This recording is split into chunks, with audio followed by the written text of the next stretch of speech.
हैं आज की तमाम बड़ी खबरें नॉनस्टॉप न्यूज में। रिजर्व बैंक ने कहा है कि यूपी, बिहार, गुजरात समेत देश के 9 राज्यों में कैश की किल्लत की खबर अफवाह है।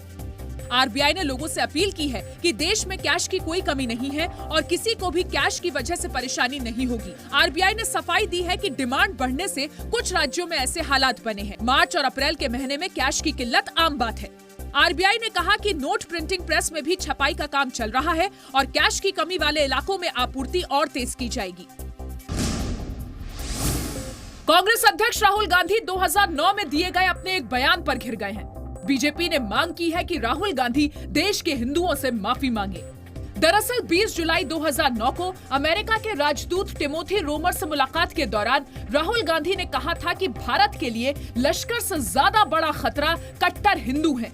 जब एलईटी के बारे में पूछा गया तो पहला जवाब जो राहुल गांधी जी का था वो यह था कि होम ग्रोन हिंदू जो हैं, ये जिस प्रकार की आतंकी संगठन बना रहे हैं, इससे देश को ज्यादा बड़ा खतरा है। और हाँ, थोड़ी बहुत चिंता एलईटी के लिए कर ले तो कोई बड़ी बात नहीं। बीजेपी ने कांग्रेस नेता पी चिदम्बरम, दिग्विजय सिंह, सुशील कुमार शिंदे और सलमान खुर्शीद के पुराने वीडियो दिखाकर कांग्रेस से माफी की मांग की है। हालांकि कांग्रेस आरोप का जवाब आरोप से ही दे रही है। माननीय राहुल गांधी पे विकीलीक्स पे प्रश्न पूछने से पहले श्री अरुण जेटली ने जो विकीलीक्स में 2005 में कहा कि हिंदू राष्ट्रवाद और हिंदू धर्म उनके लिए सिर्फ एक मौका परस्ती और अपॉर्चुनिज्म है और श्री नरेंद्र मोदी एक पोलराइजिंग पर्सनैलिटी हैं, उस पर सफाई दें। कठुआ गैंगरेप केस की सीबीआई जांच के लिए बीजेपी नेता चौधरी लाल सिंह ने जम्मू से कठुआ तक रोड शो किया। लाल सिंह का कहना है कि सीबीआई ही कठुआ गैंगरेप केस का सच बाहर ला सकती है। हमारा सीधा मकसद है सीबीआई इंक्वायरी, लोगों को जस्टिस मिले, बच्ची को जस्टिस मिले। पीएमओ में राज्य मंत्री जितेंद्र सिंह ने कहा है कि केंद्र सरकार सीबीआई जांच के लिए तैयार है। हमें कोई आपत्ति नहीं, कोई दिक्कत नहीं, कोई एतराज नहीं सीबीआई को केस सौंपने में। यदि आज प्रदेश सरकार सीबीआई को रेफरेंस देती है तो हम आज ही सीबीआई को हैंडओवर कर देंगे। कठुआ में जी न्यूज जिंदाबाद के नारे भी लगाए गए। जी न्यूज की पड़ताल में ये सामने आया है कि कठुआ गैंगरेप की चार्जशीट और हकीकत में फर्क है।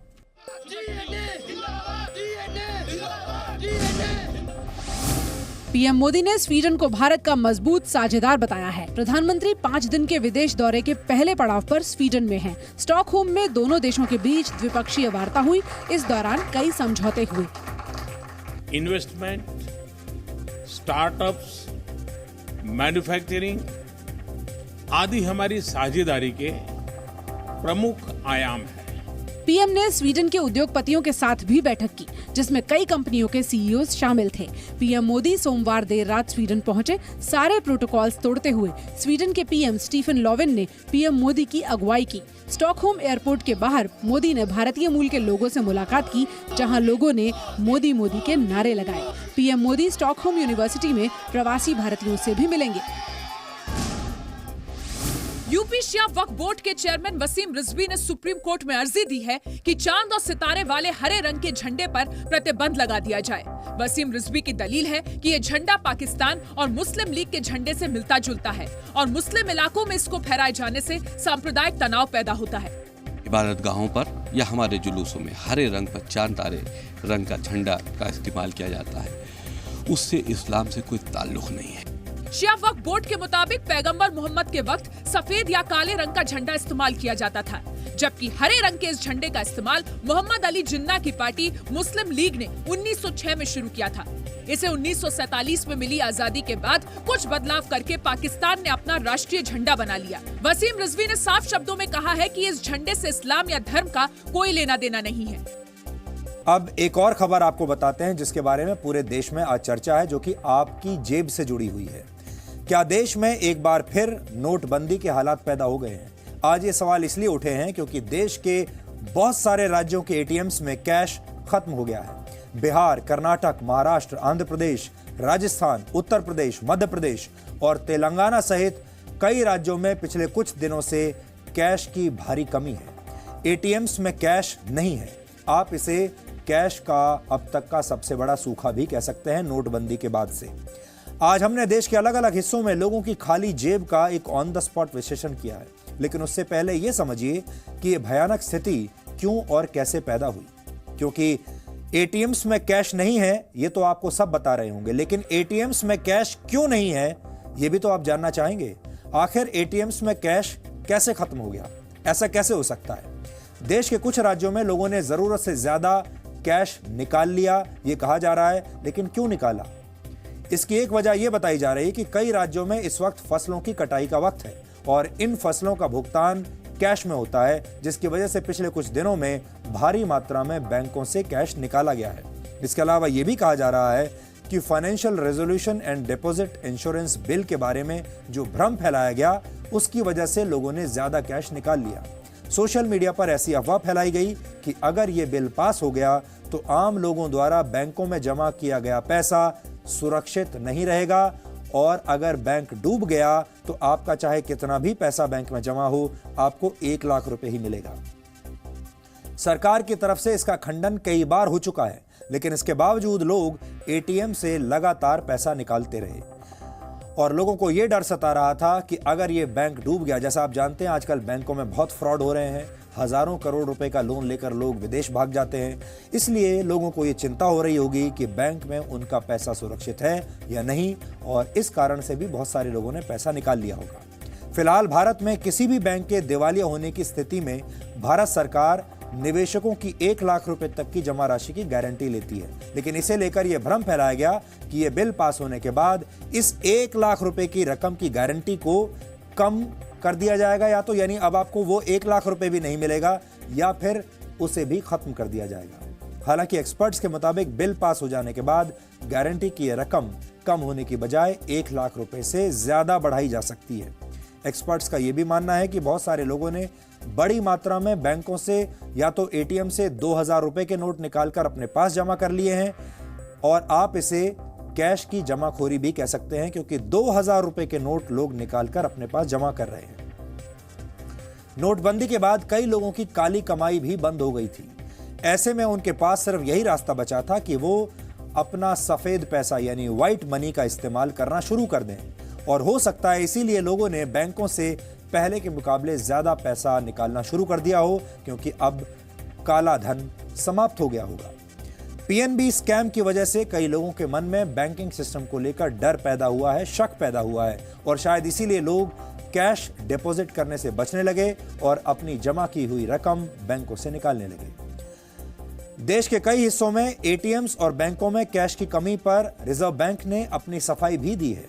आरबीआई का कहना है कि देश में कैश की कोई कमी नहीं है और उसके पास करेंसी चेस्ट में पर्याप्त नकद मौजूद है। हालांकि जमीन पर वास्तविक स्थिति क्या है इसे समझने के लिए आपको हमारी ये रिपोर्ट देखनी चाहिए, लेकिन बहुत सारे लोगों का यह भी कहना है क्योंकि कर्नाटक में चुनाव होने वाले हैं और चुनाव में बहुत पैसा खर्च होता है, बड़ी संख्या में चुनाव में पैसा खर्च करने के लिए भी बैंकों से विड्रॉल हुआ है। ये सारी जो कारण हैं ये बताए जा रहे हैं।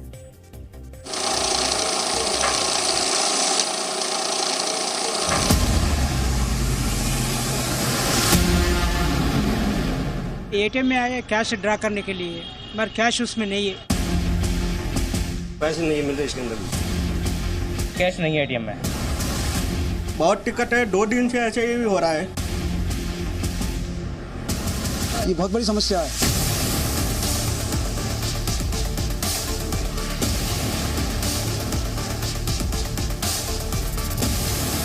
शहर शहर एटीएम में कैश की किल्लत।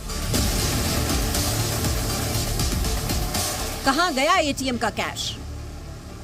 स्पॉट अनेबल टू प्रोसेस दिखा रहा है। मैंने एटीएम से पैसे निकालने की कोशिश की, पैसे नहीं निकल रहे। पैसे की दिक्कत है, वैसे बैठे हैं पैसे के लिए। पैसा है नहीं, बाकी सब एटीएम खाली पड़े हैं, मशीन ही नहीं चल रही। नोटबंदी के दिनों की याद फिर आई। ये नोटबंदी 2 नहीं है, विदिन ए वीक इसको हम पूरी तौर पर ठीक कर लें। कुछ प्रदेश में कुछ अधिक हो गया था और कुछ प्रदेश में कमी की बात आई है, उसके लिए हम लोगों ने कमेटी बना दिया है। रिजर्व बैंक ने भी बनाया, शासन ने भी बना दिया है और 2-1 दिन के अंदर उसको हम पूरी तौर पर ठीक कर लेंगे। यूपी से लेकर बिहार, गुजरात, झारखंड, मध्य प्रदेश, छत्तीसगढ़, शहर हो या गांव, एटीएम में कैश नहीं मिल रहा है। लोग नहीं है क्योंकि कैश नहीं है। देखिए यहाँ पे ये बोर्ड लगा हुआ है जिस पे लिखा है कि कैश अवेलेबल नहीं है। Temporary unable to process. सबसे बड़ी बात यह है कि ये एटीएम जहाँ पे है ठीक बगल में इसकी बैंक भी है। इस वक्त एटीएम से पैसा न निकलने की शिकायत आ रही है। देहरादून के सभी चौराहों पर 2 से ज्यादा बैंकों के एटीएम हैं, लेकिन मौजूदा हालात ये हैं कि जो एटीएम है वो खाली है। आखिर कहां गया एटीएम का कैश? एटीएम खाली होने पर हरकत में सरकार। आज की भी तिथि में मैं देश को इस बात के लिए आश्वस्त कर रहा हूं कि आज भी हमारे पास कैश की स्थिति में 1,25,000 करोड़ रुपए का हुआ है। इस नाते पैसे की कमी नहीं है हमारे पास। देश में हर महीने एटीएम से 20,000 करोड़ करेंसी की खपत। पिछले 12 से 13 दिन में ही 45,000 करोड़ रुपए की निकासी कैसे? कैश की किल्लत किसकी साजिश? कैश कुंडली पर काले कुबेरों का माया जाल। इन 2,000 के नोट कहां जा रहे हैं? कौन दबा के रख रहा है? कौन कैश की कमी पैदा कर रहा है? एक पॉश इलाके के स्टेट बैंक के एटीएम में है, जहां पे 3 मशीनें लगी हुई है। ये देखेंगे जब कैश नहीं रहता है तो इस तरफ से यहाँ पे this ATM is temporarily out of service, please visit any other SBI ATM. इस मशीन का यही हाल है, मतलब इसमें कैश नहीं है। अगर कोशिश करता हूँ कि अपने एटीएम से ही एक डेमो करके देखने की कोशिश करता हूँ कि क्या इससे 500 या 2,000 के कुछ नोट निकलते हैं क्या। ये देखिए, cash is not available, please visit near by state bank ATM. कुछ ऐसा ही हाल दूसरे राज्यों में भी है। एटीएम की भरमार है, लेकिन या तो एटीएम में पैसे नहीं हैं या फिर एटीएम खराब पड़े हैं। बैंक है यहाँ पर देखिए PNB का, और साथ ही यहाँ पे 2 एटीएम मशीन्स लगी हुई हैं, और इन दोनों ही एटीएम मशीन से फिलहाल तो इस वक्त कोई कैश डिस्पेंस नहीं हो रहा है, निकल नहीं रहा है। अगर यहाँ से हम आपको दिखाएंगे, अंदर जाना अलाउड नहीं है, लेकिन यहाँ से आप देखेंगे कि लिखा हुआ है एक एटीएम मशीन के सामने कि किसी भी तरह का कोई कैश अवेलेबल नहीं है इस एटीएम में। एटीएम में कैश न होने की वजह से नोटबंदी जैसे हालात बन रहे हैं। कई एटीएम के चक्कर लगाने के बावजूद लोगों को कैश नहीं मिल पा रहा है। स्थिति काफी खराब हो रही है, हालात बहुत बद से बदतर हो सकते हैं। जो कह सकते हैं कि लोग हैं वो कैशलेस हो गए हैं। बरेली की रहने वाली उषा पांडे को पैसों की सख्त जरूरत है। अस्पताल में भर्ती अपने मरीज के इलाज का पेमेंट करना है, लेकिन कहीं कैश नहीं मिला। पैसा लेने आए, दवा लेने आए हैं साईं अस्पताल में एडमिट के, तो पैसा ही नहीं मिल रहा है यहाँ। झारखंड की राजधानी रांची के अल्बर्ट एक्का चौक पर एक साथ कई एटीएम हैं, लेकिन हालात यहाँ भी नील बटा सन्नाटा है, यानी नो कैश। देखिए, ये रांची का अल्बर्ट एक्का चौक है, हार्ट ऑफ द सिटी कहलाता है। यहाँ पर 3 एटीएम है, लेकिन 2 एटीएम में पैसे नहीं है। एक एटीएम में पैसे हैं, लेकिन उसमें सिर्फ बड़े नोट निकल रहे हैं और लोग सुबह से परेशान हैं। सवाल उठता है, क्या ये हालात रातों रात बने हैं या फिर किसी सोची समझी साजिश के तहत ऐसा किया गया है? इसका जवाब सरकार ही किसी जांच के बाद दे सकती है। देश के कई राज्यों में कैश की किल्लत पर वित्त मंत्री अरुण जेटली ने बयान जारी किया है। अरुण जेटली ने कहा है, मौजूदा हालात पर सरकार की नजर है, फिलहाल पर्याप्त करेंसी सर्कुलेशन में है, मौजूदा समस्या का समाधान जल्द कर लिया जाएगा। ये कहा जा रहा है कि देश में शायद करेंसी की शॉर्टेज है या सप्लाई कम हो रही है, कैश क्रंच है, ऐसी कुछ बातें कही जा रही हैं। वस्तु स्थिति बिल्कुल इसके विपरीत है। मैं आपको बताऊं कि देश में तकरीबन 19-20 हज़ार करोड़ रुपया प्रति माह की कैश सप्लाई होती रही है पिछले कुछ समय में, लेकिन पिछले 2-3 महीने से ये संख्या बढ़ी है। इस महीने अभी पहले 12-13 दिन में ही करीब 45,000 करोड़ रुपए की डिमांड आई और उसको भी सप्लाई किया गया है। तो अभी भी हमारे पास काफ़ी एडिक्वेट क्वांटिटी में करेंसी है रिजर्व में। लगभग 2.25 लाख करोड़ के आसपास की करेंसी हमारे पास अभी भी रिजर्व में है। सरकार का दावा है कि 2 से 3 दिन में हालात को काबू में कर लिया जाएगा, यानी कि एटीएम से पहले की तरह पैसे मिलने शुरू हो जाएंगे। लेकिन मुश्किल ये है कि कल अक्षय तृतीया है और इस मौके पर हजारों शादियां होती हैं। लोगों को कैश की बड़ी जरूरत होती है। नोटबंदी के बाद 99.94% करेंसी चलन में लौटी है, तो फिर कैश का संकट क्यों है? बिहार समेत कई राज्यों में कैश की किल्लत की खबरें पिछले कुछ दिनों से लगातार आ रही थी, लेकिन कल एमपी के सीएम शिवराज सिंह के बयान के बाद एटीएम में नो कैश मामले ने तूल पकड़ लिया। 2000 के नोट कहाँ जा रहे हैं, कौन दबा के रख रहा है, कौन कैश की कमी पैदा कर रहा है, ये भी षड्यंत्र है। मध्य प्रदेश की राजधानी भोपाल में दूसरे राज्यों से अलग हालात हैं। यहाँ के एटीएम में छोटे नोट तो हैं, लेकिन बड़े यानी 2000 के नोट गायब हैं। इससे सवाल खड़ा होता है कि क्या नोटों की कालाबाजारी यानी जमाखोरी की जा रही है। हालांकि विपक्ष सरकार को कटघरे में खड़ा कर रहा है। एटीएम में पैसा तो बहुत दिनों से बंद है। अधिकांश एटीएम काफी समय पहले से बंद है, अब प्राय पूर्णतः बंद की स्थिति आ गई है। जानकारों का कहना है कि बैंक में कैश डिपॉजिट का फ्लो बहुत कम हो गया है। बैंक शाखाओं और करेंसी चेस्ट में भी 2000 रुपए के नोटों की सप्लाई लगातार कम हो रही है। ऐसा नहीं हो सकता। 4000 करेंसी चेस्ट है, रोजाना कैश आता है, रोजाना कैश जाता है। तो कोई ऐसी सिचुएशन ये कह दें कि यहाँ पे कोई परमानेंट शॉर्टेज हो, अगर हमें वो पता लग जाए तो हम तो उसको 2 घंटे में ठीक कर लेंगे। सो ऐसी कोई स्थिति नहीं है कि कोई एक पर्टिकुलर या कुछ पर्टिकुलर करेंसी चेस्ट तो कैश में कम में काम कर रहे हैं और बाकी ज़्यादा में काम कर रहे हैं। It gets developed every day, every hour. So we are constantly on the watch. सरकार जल्द ही हालात पर काबू पाने का भरोसा दे रही है, लेकिन कांग्रेस अध्यक्ष राहुल गांधी एटीएम में कैश की किल्लत के लिए सीधे सीधे पीएम मोदी को जिम्मेदार ठहरा रहे हैं।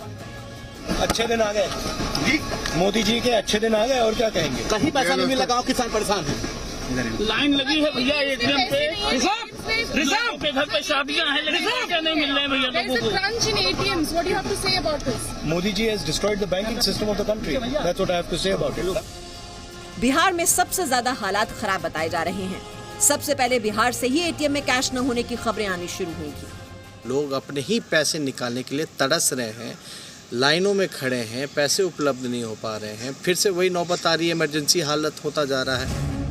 कुल मिलाकर स्थिति गंभीर है और अगर जल्द ही आउट ऑफ कैश वाली समस्या का समाधान नहीं ढूंढा गया तो वो दिन दूर नहीं जब एक बार फिर देश के बैंकों के एटीएम के बाहर लंबी लंबी कतारें देखने को मिले। ब्यूरो रिपोर्ट, जी मीडिया। और हम आपको बता दें कि इस वक्त की एक और बड़ी खबर यह है कि जम्मू और कश्मीर में बीजेपी के सारे मंत्रियों ने इस्तीफा दे दिया है। मुफ्ती महबूबा मुफ्ती की जो सरकार है उसमें बीजेपी के जितने भी मंत्री थे, बीजेपी के जो मंत्री महबूबा मुफ्ती की सरकार में थे, उन्होंने इस्तीफा दे दिया है। और अब बीजेपी उस सरकार में शामिल रहेगी या नहीं, इसके बारे में थोड़ी देर में फैसला हो जाएगा, क्योंकि ये बहुत बड़ी खबर है और बहुत बड़ा संकट है जम्मू और कश्मीर की सरकार के ऊपर। और इसमें एक बड़ी वजह कठुआ हो सकती है, क्योंकि इस मुद्दे को लेकर पीडीपी और बीजेपी के बीच में काफ़ी संघर्ष चल रहा था, दोनों के बीच में अनबन चल रही थी। और आपको याद होगा अभी 2-3 दिन पहले ही बीजेपी के 2 मंत्रियों ने भी इस्तीफा दिया था, लेकिन अब बीजेपी के सारे मंत्रियों ने इस्तीफा दे दिया है। कल हम लगातार कल से आपको ये बात बता रहे थे कि कठुआ में कैसे राजनीति हुई है, कैसे कश्मीर की क्राइम ब्रांच ने एक ऐसी चार्जशीट फाइल की है जिसमें बहुत सारे लूप होल्स हैं, और कैसे इसे हिंदू और मुसलमान के बीच का एक बड़ा मुद्दा बना दिया गया। और अब ये एक बहुत बड़ा राजनीतिक मुद्दा बन गया है, और इतना बड़ा राजनीतिक मुद्दा बन गया है कि बीजेपी और पीडीपी की जो मिलीजुली सरकार थी, दोनों ने मिलकर जो जम्मू कश्मीर में सरकार बनाई थी महबूबा मुफ्ती के नेतृत्व में, उसमें से बीजेपी निकल गई है। अब बीजेपी महबूबा मुफ्ती को समर्थन अपना जारी रखेगी या फिर समर्थन भी वापस ले लेगी और ये सरकार गिर जाएगी, ये थोड़ी देर में आपके सामने स्पष्ट हो जाएगा। सूत्रों के मुताबिक जम्मू कश्मीर से ये खबर आ रही है कि जम्मू कश्मीर सरकार में शामिल बीजेपी के सभी मंत्रियों ने इस्तीफा दे दिया है। सरकार में शामिल बीजेपी के मंत्रियों ने अपना इस्तीफा जम्मू कश्मीर बीजेपी के अध्यक्ष को सौंपा है, मुख्यमंत्री महबूबा मुफ्ती को नहीं सौंपा है। और जब ये खबर सबसे पहले आई तो बिल्कुल ऐसा लगा जैसे शायद ये कठुआ वाले मामले पर बीजेपी का स्टैंड है और शायद इसलिए ये इस्तीफे दिए जा रहे हैं, और हो सकता है इस मुद्दे पर बीजेपी और पीडीपी के बीच में मतभेद हो गए हों, लेकिन ऐसा नहीं है। खबर ये नहीं है और बताया ये जा रहा है कि जम्मू कश्मीर मंत्रिमंडल में फेरबदल की वजह से ये इस्तीफे दिए गए हैं। हालांकि अभी इसकी भी आधिकारिक पुष्टि नहीं हुई है। इससे पहले कठुआ के मामले में बीजेपी के 2 मंत्री लाल सिंह और चंद्र प्रकाश गंगा इस्तीफा दे चुके हैं, क्योंकि इन दोनों पर गैंगरेप और हत्या के आरोपियों के समर्थन में रैली करने का आरोप था, उस रैली में शामिल होने का आरोप था। और उसके बाद जब अभी थोड़ी देर पहले ये खबर आई कि जम्मू कश्मीर में बीजेपी के मंत्रियों ने इस्तीफा दे दिया है, तो सबसे पहले पूरे मीडिया को यही लगा कि शायद ये कठुआ के मामले पर बीजेपी के मंत्रियों ने इस्तीफा दिया है और हो सकता है कि बीजेपी पीडीपी से समर्थन वापस ले ले। और अटकलें तो यहां तक लगाई जा रही थी कि हो सकता है सरकार भी गिर जाए। और सही जानकारी ये है, इस्तीफा हुआ तो जरूर है, लेकिन ये इस्तीफा मुख्यमंत्री को अभी नहीं दिया गया है और ये इस्तीफा बीजेपी के जो स्टेट प्रेसिडेंट हैं उनको दिया गया है। और ये जो रीशफल होता है, कैबिनेट रीशफल, कैबिनेट में जो बदलाव किए जाते हैं, उसे लेकर ये इस्तीफा दिया गया है। और डायरेक्टली, परोक्ष रूप से इन इस्तीफों का कठुआ की घटना से कोई लेना देना नहीं है। हो सकता है आगे चलकर आपको इसके बीच में कोई कनेक्शन नजर आ जाए, लेकिन अभी की इस वक्त की सबसे सही और सटीक खबर यह है कि बीजेपी के मंत्रियों ने इस्तीफा अपने राज्य के अध्यक्ष को दिया है और ये रीशफल के लिए दिया है। सरकार को कोई खतरा नहीं है, सरकार वहां ऐसे ही बनी रहेगी और बीजेपी और पीडीपी का जो गठबंधन है वो भी अभी बना हुआ है। हो सकता है कि बीजेपी अब कुछ नए लोगों को इस मंत्रिमंडल में, नए चेहरों को शामिल करे और जो पुराने चेहरे थे हो सकता है उनको कुछ दूसरे मंत्रालयों में भेज दिया जाए। बस इतनी खबर है, इसलिए इस खबर को इससे आगे इसमें पढ़ने की जरूरत नहीं है और हमें लगा कि ये आपके सामने हम स्पष्टीकरण अभी कर देते हैं, क्योंकि इस समय सब जगह यही खबर चल रही है।